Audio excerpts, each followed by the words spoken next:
রাস্তায় মাল নামায় রাস্তার পাশে যারা আছে তাদেরকে বিতরণ করে দিয়ে চলে যাচ্ছে, এরকমও আছে।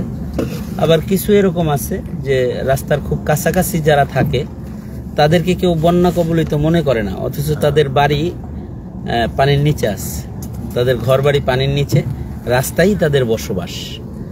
তাদেরকে সবাই একেবারে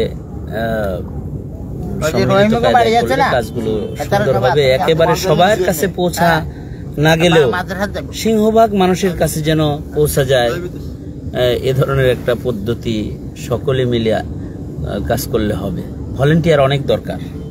এক জায়গায় 500 প্যাকেট নামাইলে 500 প্যাকেট এক জায়গায় শেষ হয়ে যাবে, কিন্তু যদি ভলেন্টিয়ার বেশি হয় তো নৌকা ভিত্তিক ভাগ ভাগ হয়ে যদি এক এক এলাকায় চলে যায়, অথবা ওই এলাকার যারা আছে তাদের মাধ্যমে যারা আগে পেয়েছে অন্য কারোর কাছ থেকে পাইছে তাদের লিস্টে তাদের নাম আছে, এবার যারা পায় নাই আরো যারা নিয়ে আসছে নতুন লিস্টি করে তাদের নামটা সেই লিস্টের ভিতরে যুক্ত করা।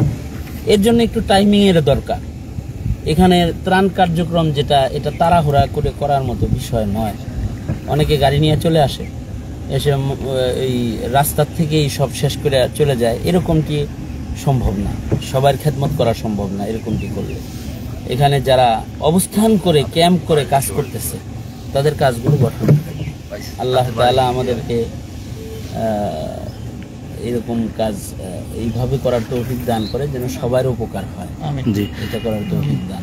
ঘরে চুলাই জ্বলে না, তা যার ঘরে চুলা জ্বলে না তার ঘরে তো চাল দিলে পরে হয় না।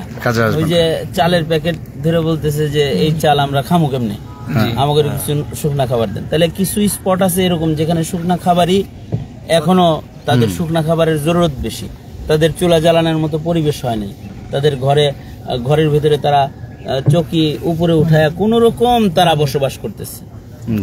এই সব বিষয়গুলো এক জায়গায় করে আর কি একটা সমস্যা, এই সমস্যাগুলো নিরসন দরকার। আল্লাহ তাআলা এদের উপরে রহম করে। আর এই এলাকার যে পানিবন্দী যে হালতটা, কিছু কিছু এলাকা আছে যে পানি তাদের পাশ থেকে নেমে গেছে, কিন্তু যারা পানির ভেতরে আছে তাদের এই পানিটা বের হওয়ার রাস্তা নাই। এরা এই পানির ভিতরে থাকবে মাসের পর মাস, কমপক্ষে 2 মাস লাগবে তাদের এই 10 ফিট পানি কমতে, বা 8 ফিট 9 ফিট পানি না কমলে তারা নিজের বাড়ি ঢুকতে পারবে না। কিন্তু তাদের এই পানিটা নিষ্কাশনের জন্য যে রাস্তা, কোনো রাস্তা নাই, এই পানিগুলো বের হয়ে যাবে। এটা একটা এই মানে পানিবন্দী অবস্থান এমন তৈরি হয়েছে তাদের যে তাদের পানিটা বের হওয়ার পথ নাই।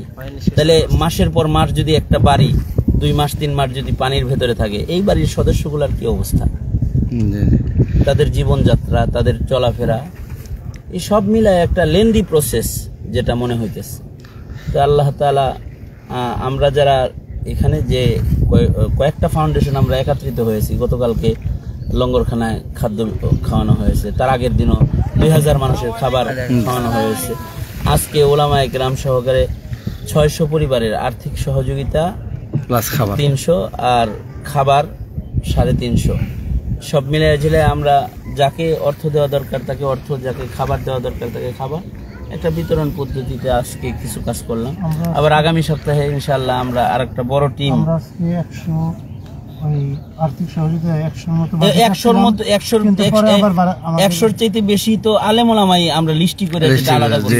আর পরে যে আমরা এখন যেখানে যাইতেছি সেখানে খাবারের আয়োজন যা আছে তার চাইতে মানে চাহিদা বেশি, তখন তাদেরকে নগদ অর্থ দিয়ে তারপরে সেখান থেকে আমাদের বেরোয় আসা লাগতেছে। যাই হোক, আল্লাহ আমাদের যে পরবর্তী যে পরিকল্পনা আছে আল্লাহ চাইতে ইনশাআল্লাহ এই যে পুনর্বাসন, এই যে ঘরগুলো পানির নিচে আছে, এই ঘরগুলো যখন তারা পুনর্বাসন করতে হবে তাদের পাশে দাঁড়ানো জরুরি। আমাদের যে দুর্গম যে স্পটগুলো আছে যেখানে ঘর একেবারে তছনছ হয়ে গেছে, তাদেরকে ঘর করে দেওয়ার বিষয়গুলো সামনে নিয়ে আসা।